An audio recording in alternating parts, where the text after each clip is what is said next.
Guys, so it's me again, yung ating new Jaja, no edit, no filter, just me. So, ayan, pag-uusapan na naman natin about mga pangarap, pursuing your dreams and goals. So, ayan, kung nandito ka lang bago ka pa lang sa aking channel, don't forget to subscribe. So, ayan, so pag-usapan nga natin about sa tuparin mo yung pangarap mo, huwag ang pangarap ng iba.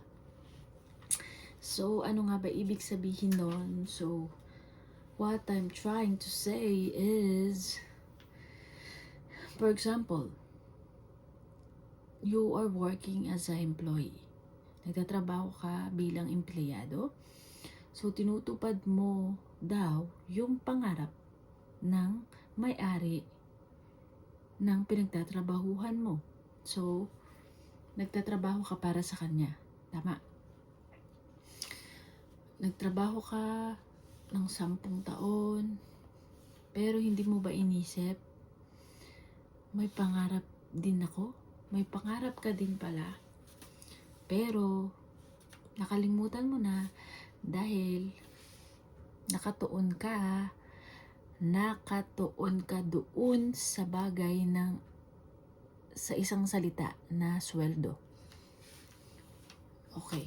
So, ayun kasi yung pinakamadali, di ba? Sumasahod ka, nagtatrabaho ka, sumasahod ka, pero hindi mo ba nare-realize? May pangarap din pala ako. What if gusto mo rin pala mag-business katulad na sa kanya? Pero, ang ginagawa mo is, nagtatrabaho ka lang at tumanda ka na sa pagtatrabaho sa kanya. Pero kung babalikan mo, dati nangarap ka din na magkaroon ka ng sarili mong restaurant, di ba? Halimbawa, dati nangarap ka din na magkaroon ka ng sarili mong business, di ba? Tama. Pero nagsettle ka dyan kasi nga yun yung pinakamadali. Yun yung pinakamadaling gawin, di ka mahihirapan, sa sahod ka lang.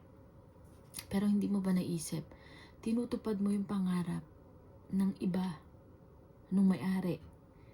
Yung pangarap mo, hindi mo pa paglalaban?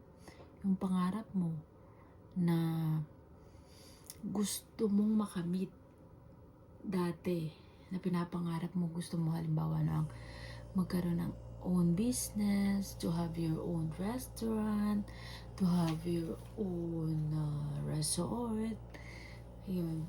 Hindi mo ba gustong taasan yung pangarap mo? Walang imposible dun. Lagi mong tatandaan, nothing is impossible with God. Kung magtitiwala ka sa Kanya, kung maniniwala ka sa Kanya. Pero I'm not against sa mga employee or sa empleyado. Minsan, ginagamit yung way ni Lord. Halimbawa, mag-iipon ka. Sabihin natin, 5-10 years mag-ipon ka ng pera. Kung gusto mo mag-build ng sarili mong business, then go. Huwag mo sukuan. Try mo. Makakamit mo din yun. Basta may kasama kang pagdarasal, may tiwala ka sa Kanya. Kasi nga daw, ayun nga daw, like, gusto mo na lang bang habang buhay ka na empleyado? Gusto mo na lang bang habang buhay at tatanda ka na lang na nagtatrabaho? Hindi mo ba pinangarap yung maging sarili kang boss? Or to be the own boss of your own business? Kasi ako, wala imposibleng mangarap ng mataas. Hindi ko iniisip, yes, may mga possibility, pwede kang bumagsak. But kung nakakapit ka sa Kanya at nagtitiwala ka sa Kanya, then hindi ka matatakot. Kasi nga, hindi ka niya pababayaan. As long as nararamdaman mo na sa tabi mo siya, and nasa Kanya ka. Minsan may mga struggle din ako na, halimbawa, di ba may mga kanya-kanya tayong love life, ganyan. Magagawa ko ba to? Kasi minsan may stress ka, di ba? Yung kaya mo bang pagsabayin yung love life mo and then yung career mo. Then mapapasabi ka, Lord, kayo na pong bahala. Hindi ko po alam gagawin ko. Yung parang ayaw mo mawala isa, ayaw mo mawala pareho. But sometimes, may mga kailangan kayo sacrifice, di ba?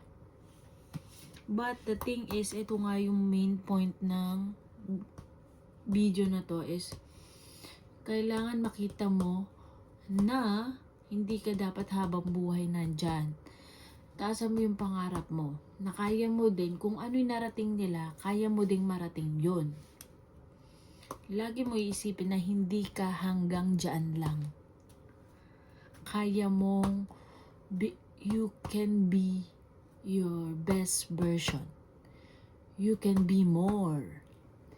You can be the boss on your own business. Remember that. Huwag kalimutan mo na yung mga sinabi ng ibang tao dati sa'yo na hindi mo kaya yan, ganyan. Ganyan. Di ka, mag-aasawa ka lang agad. Ikaw, hina pa naman loob mo, hindi mo kaya yon. Kalimutan mo yon and instead gawin mo inspirasyon mga sinabi ng mga tao na yun. Patunayan mo sa mga basher mo na kaya mo. At makakamit mo yung mga pangarap mo na yun. And one day, makikita nila, siya ba yun nasa TV? Siya ba yun? Wow, nagawa niya yun? Nakalain mo? Yung totoy na yun, nakalain mo yung nene na yun? Na dati ganun-ganun lang, pero ngayon, ang layo na narating niya. Nakalain mo, kala mo, malantod yun, malandi yun. Ganun-ganun lang yun, pero may naabot siya. Talagang may pangarap siya sa buhay at pinaglaban niya. Hindi siya subuko. Kasi nga, kala lang nila, diyan ka lang magtatrabaho, diyan ka natatanda. Hindi na mag-iiba yung takbo ng buhay mo. Hindi ka naaangat. Huwag ka maniniwala sa ganun, okay? Lagi mo isipin, walang imposible kay Lord. Pwedeng umiikot ang gulong ng mundo and nasa taas sila, minsan nasa baba ka. Nasa baba sila at tataas ka din. Ganun. But the thing is, as long as wala kang tinatapakan tao at kasama mo si Lord sa lahat ng pangarap mo, lahat yan matutupad, okay? Basta wag mo nang susukuan and lagi mong isipin, nandyan ka dahil may dahilan. Pero huwag ka mag-i-stay dyan. Taasan mo lang mga pangarap mo. Kung may pangarap ka magkaroon ng sarili mong business, magkaroon ng sariling restaurant, or ano pa man, lagi mo siyang kasama kasi siya ay magbibigay niyan sa'yo, okay? Basta magtiwala ka lang sa sarili mo and manalig ka sa kanya. Yan, kasi yun yung ginagawa ko. In my perception, ayan. Sinishare ko lang sa inyo, parang kwentuhan lang tayo dito, okay, about mga pangarap. Kasi lahat tayo nasa process. In progress tayo lahat. Mag-comment kayo sa baba kung in progress ka. So kung may nangangailangan ng video na to, i-share mo sa kanya, okay? And don't forget to like, share, and subscribe to my channel. Click the notification bell for more upcoming videos. Bye! See you in my next video.